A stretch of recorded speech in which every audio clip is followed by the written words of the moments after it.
Like on music, like, cause you're mixing and mastering and everything, all artists. So like, what's the story? Like, I'm really curious. Well, you wanna go first? Shit, yeah. You go first. Shit. I honestly, I've been singing and dancing for as long and performing as long as I can remember. When I was like 5 or 6, I grew an early like fanaticism to Mike Jack and the Jacksons. Yeah. Really, soon, right before he died, that's right when I figured out like who he was, and like, so I started doing his Motown 25 Billie Jean performance when he moonwalked for the first time. I got that down, and then I went to go do it at my grandparents' reunion, and then from there I was invited to go do it at this place in Dallas. And I got in the newspaper. Kim Possible. That shit was hard. That's hard. That's hard. That was hard. Damn. Nah, but from there, that's when I had moved schools, like during that time. And I moved over here around this area. You know, I'm originally from Oak Cliff. So I was a new kid, kind of shy. And then, like, one day my teacher brought in the newspaper and you see me hitting the Mike Jack pose. Oh, yeah. yeah. Like, oh my gosh, wow. So I was like, okay, that's how I fit in, you know, just being the entertainer type thing. And then from then on, I was always singing around in churches in DFW from then all the way to high school, it seemed like. And yeah, I think my dad had always showed me Erykah Badu, D'Angelo, really hip hop, the old Biggie tapes, classics, Devin the Dude, UGK, you know, all the Southside legends, Scarface, and I just got a really big liking the music because I was already doing it. And then my grandparents was always spinning Motown vinyls and it's heavy in the gospel. But really, what made me be like, okay, I want to do this. Is because I always was doing it, you know, I always was singing in churches and stuff. But made me be like, I want to start my own, I want to build my own portrayal of an artist. Is honestly, it's when I listened to Pimp a Butterfly by Kendrick. After I listened to that in 2015, I was like, because it changed my whole perspective on how music is, like an album is. It's like, okay, not only can it be an art piece, but it can change your whole perspective. It changed mine. I just remember after listening and hearing Pac's verse at the end, I was like, damn, he really just taught me something. You know what I mean? I was like, I want to do this shit. So, the high school met this guy. Type shit. Yeah. Nah, that's real. Shit, for me, I always grew up with like my family, like a lot of people in my family like would play like guitar, different instruments and stuff. So like I was just always like around it. But it really wasn't until I was like 13, 14-ish, I started like writing.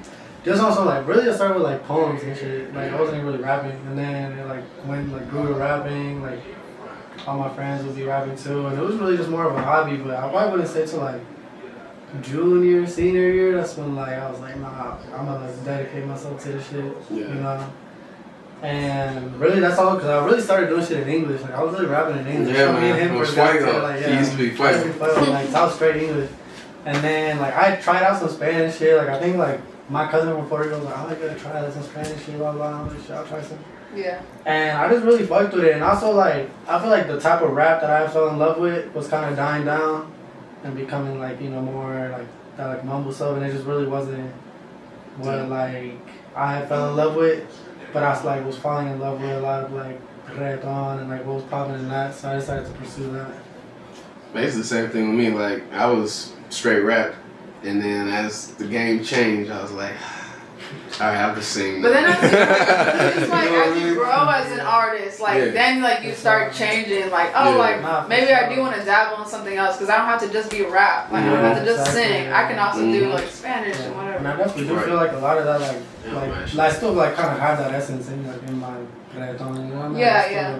Bring that. And I feel like you do too. Like your R&B shit, like you like kind of have that like, you know, that rapper stuff. I'm always gonna have lyrics and shit. I'm always gonna have that hip hop in me. You know what I mean? Whether that's in the production and the beats, or if that's just like lyrically, the cadence. Yeah, exactly. I be trying to rhyme the syllables like how Busta and Dot do, and you know what I mean. I still be trying to do the double entendres and the bars and stuff. Just.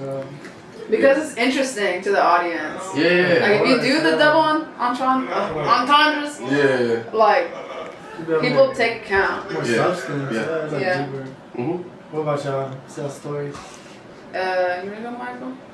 I'm holding the camera, so you can All go. right, you know all the camera. And then I'll go afterwards. I have a similar story to you. My whole family is Colombian, and so my abuelo, like, he used to be like an opera singer in Colombia, and my abuela was like singing on the radio, and my dad, like, my whole family like plays an instrument, Yeah. sings, Yeah. and so when growing up with that, music is very like encouraged, and I like started in classical piano when I was like really like almost 5.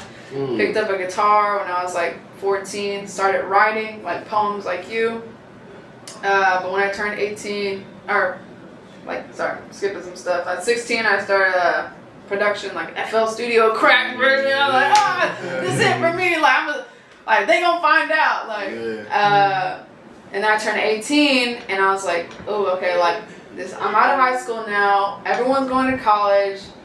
I don't want that life though. I want to pursue music because I know I'm gonna regret it for the rest of my life if I don't give it That's real. everything I have. I'd rather be broke for 20 years doing music every day, and not give up on that side of me, because it would just be a betrayal to like my soul. I could feel like A betrayal to my soul. yeah. Real talk. So That's real. Yeah. that's kind of like my story. I started making like pop, and I got to like I love R&B. Yeah. I love reggaeton. Like I kind of like dabble Yeah. in whatever I feel like. So yeah, that's Definitely. it. Yeah. Yeah, here I hold the camera for you. We need to get this content, y'all. You turn on yours afterwards. Okay, so yeah, it's the same thing. Upbringing with music for the most part. Latin, so you grew up with a lot of just hearing always constant Latino music just playing in the background as a kid. But what mainly got me interested in music was I used to play a lot of like video games growing up, and I do production. Like I'm not an artist. Like you guys do the lyrical stuff. I like working with artists. I feel like doing none of the lyrics or anything like that. Okay. But what made me have fun with production was it was just a lot of video games always had like very catchy ass melodies or something. You always had to listen to something. And then just growing up, I was playing games a lot of the time. And then I sort of reached a point in life where I didn't want to do that anymore. And then there was like this dry spell where I was just kind of figuring out what I wanted to do. And then, if I remember right, I started learning FL while my mom was in the hospital for a little bit. And then from that point on, I was like going in and out of the hospital for a little while. And then I just fell in love with FL. I fell in love with the production of it.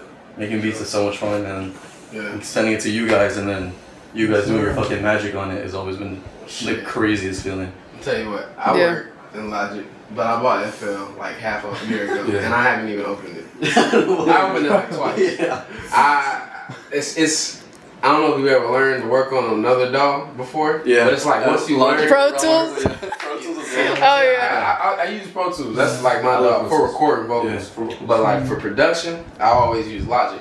Now I know FL is probably better as far as beat sequencing and just, you know what I'm saying? The flow. The flow of just beat sequencing, like the workflow of it is just more ideal. But I am too stuck up and stubborn, and I don't want to sit down and learn it. But I need to. But I'm saying to say, I do got FL. You know. He's like, look, count me in for something. You can load up FL. I ain't gonna help too much. I can help. We can do Logic all day. FL, that's gonna be all y'all. That's cool. That's perfect. I don't blame you for Logic because Logic is so good, especially if you guys are the artists. Because you can tweak out however you want. I'm a Logic guy for sure. Same. Yeah, me too. That's all three. I know Pro Tools too though, just because of Media Tech. We went to Media Tech. So You went to Media Tech, you learned that? yeah, so I had to learn Pro Tools. Okay, that's why y'all know how to mix and master. Yeah. Okay. Was that ever part of the plan to learn to mix and master? I mean, honestly, no. To be honest, we were both like mixing and mastering before Media Tech. Like, obviously, we learned a lot and it helped us improve a lot. But I definitely we were both we really went to Media Tech more for the networking and for the studio. For studio time? Yep, for the studio time and meeting the people. You know. Yeah, that's a perfect time. Really helped. Yeah, definitely. Definitely, because now I feel confident that we can walk into any studio, any conventional studio, and be like, oh, we need to route that. Know how to route the shit, you know? It helped a lot, Use the learning how to use script. hardware too, the stuff. And everything like that. Absolutely. it's a good refresher on. Really, I'd say the biggest thing that Media Tech helped me with was just organization. Hell yeah. Makes sense, bro. Hell yeah. Cool. Do we want to start with music now? Yeah, Let's start with music. Okay. That got me inspired. Oh, yeah. All right, let's kick up. Okay.